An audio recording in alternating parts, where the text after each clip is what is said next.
नमस्कार मित्रों। अभी एग्ज़ाम का दौर चल रहा है। सभी तरह के एग्ज़ाम चल रहे हैं, किसी के एग्ज़ाम पास में आ रहे हैं।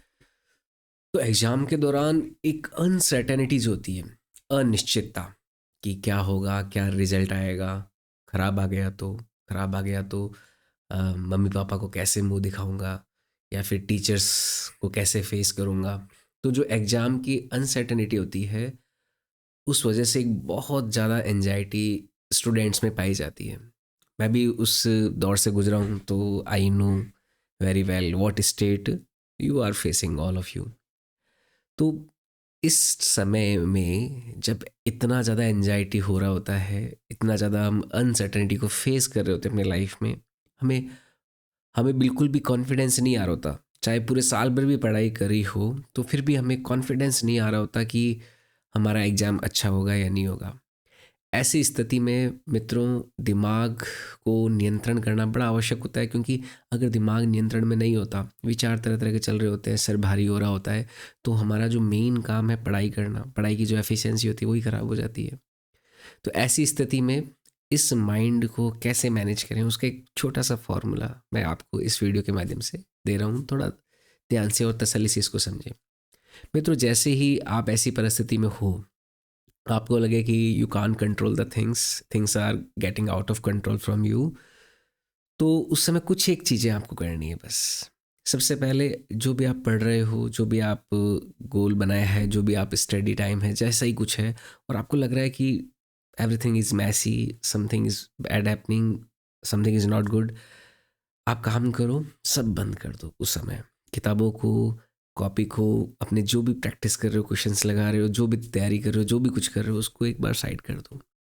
साइड करने के बाद में जो भी आपकी चेयर है, बेड है, उस पे बैठ जाओ और आंखें बंद कर लो। और बैठ के आंखें बंद करके आप कुछ पहले हम थॉट के इमेजिनेशंस पे जाएंगे और उसके बाद में हम ब्रेथ की ओर जाएंगे। सबसे पहले आपको क्या करना है कि आप अपने जीवन को ओवरऑल तरीके से देखिए कि हो क्या रहा है अभी, आप क्या कर रहे हो अभी।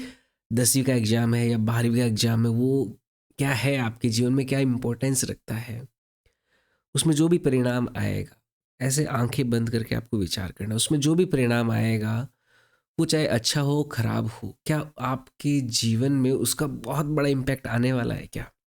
अच्छा, आने वाला भी है तो क्या वही एक रास्ता है जिससे आप कुछ पा सकते हो? और अभी आपकी वाकई में स्थिति क्या उतनी खराब है जितना आप महसूस कर रहे हो, या फिर कुछ कुछ चीज़ें आती है आपको? तो उन्हें विजुअलाइज कीजिए पहले।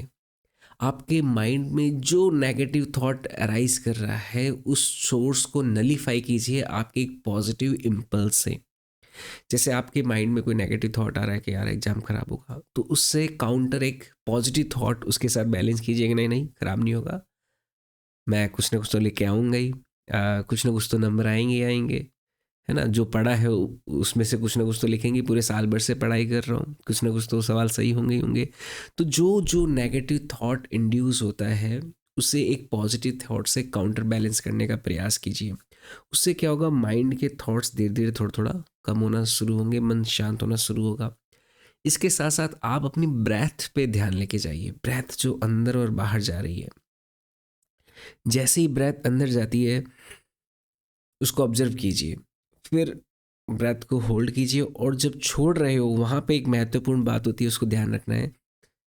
जैसे ब्रेथ को छोड़ते हो, छोड़ते समय आप वो ब्रेथ जाने वाली जो होती है, जो बाहर निकल रही है, उसे इस तरह से इमेजिनेट कीजिए कि वो जाने वाली ब्रेथ आपके विचार को काट रही है। जो जो माइंड में एक नेगेटिव इमोशंस है, जो जो नेगेटिव थॉट्स है, उनको वॉश आउट करने का काम करिए जो जाने वाली ब्रेथ है। इस तरह का एक इमेजिनेशन कीजिए। जैसे आप ऐसा इमेजिनेशन करेंगे, और जाती हुई ब्रेथ हमारे बॉडी में नेचुरली एक रिलैक्सेशन लेके आती है, एक नेचुरली एक आराम सा लेके आती है, ऐसे रिलैक्स होता है नेचुरली जैसे ही ब्रेथ हमारी आउट होती है। तो उस समय जो आउट होने वाली ब्रेथ है, उससे आपकी बॉडी में जो रिलैक्सेशन आप परसीव कर रहे हो, उसको महसूस कीजिए, उसको उसको और बढ़ने दीजिए जाने वाली ब्रेथ में। तो ऐसा जैसे जैसे आप करेंगे आप पाएंगे कि आपके एग्ज़ाम के फोबिया, एग्ज़ाम का डर, एग्ज़ाम की जो टेंशन है, एग्ज़ाम का जो रिज़ल्ट है उसके प्रति जो भी नेगेटिव थॉट्स आ रहे हैं, जो भी कुछ नकारात्मक हो रहा है, वो नेगेटिविटी का जो एक डिस्कम्फर्ट स्टेट है आपकी बॉडी से, वो धीरे धीरे कम होने लगेगा। कम होते होते होते ख़त्म हो जाएगा। 15-20 मिनट लग सकता है, 25 मिनट भी लग सकता है, लेकिन ये 20 से 25 मिनट बीच बीच के इंटरवल में निकालते रहिए। ऐसा नहीं है, ऐसा मत सोचे कि यार ये 20-25 मिनट मैंने रिलैक्स करने के लिए अपने आप को दिए हैं तो मेरा एग्ज़ाम की प्रिपरेशन जो है, एग्ज़ाम में जो पढ़ना है मुझे वो पीछे छूट जाएगा। ऐसा नहीं है मित्रों। कुल्हाड़ी से आप अगर मान लो किसी डाली को काटना चाहते हो तो कुल्हाड़ी जितनी ज़्यादा हम मारेंगे वो तो ज़रूरी है ही, लेकिन कुल्हाड़ी की जो मेटल है, जो लोहे का कुल्हाड़ी बना होता है, उसकी धार का भी शार्प होना उतना ही ज़्यादा महत्वपूर्ण है। तो ये बीच बीच के इंटरवल में जब आप थोड़ा रिलैक्स होने के लिए अपने आप को समय देते हो तो ये उसी तरह से कि आप अपनी कुल्हाड़ी की, अपने मस्तिष्क की धार को और ज़्यादा शार्प कर रहे हो। माइंड जितना रिलैक्स रहेगा, जितना काम रहेगा, पीसफुल रहेगा, ओवर थिंकिंग और एंजाइटी से दूर रहेगा, उतना ही ज़्यादा आप अच्छे से पढ़ पाएंगे। तो बीच बीच में इस तरह के ब्रेक लेना भी ज़रूरी होता है, उसे भी लेते रहिए। और भी कोई प्रश्न हो तो कमेंट सेक्शन में ज़रूर पूछें। बहुत बहुत धन्यवाद मित्रों। जय हिंद, जय भारत।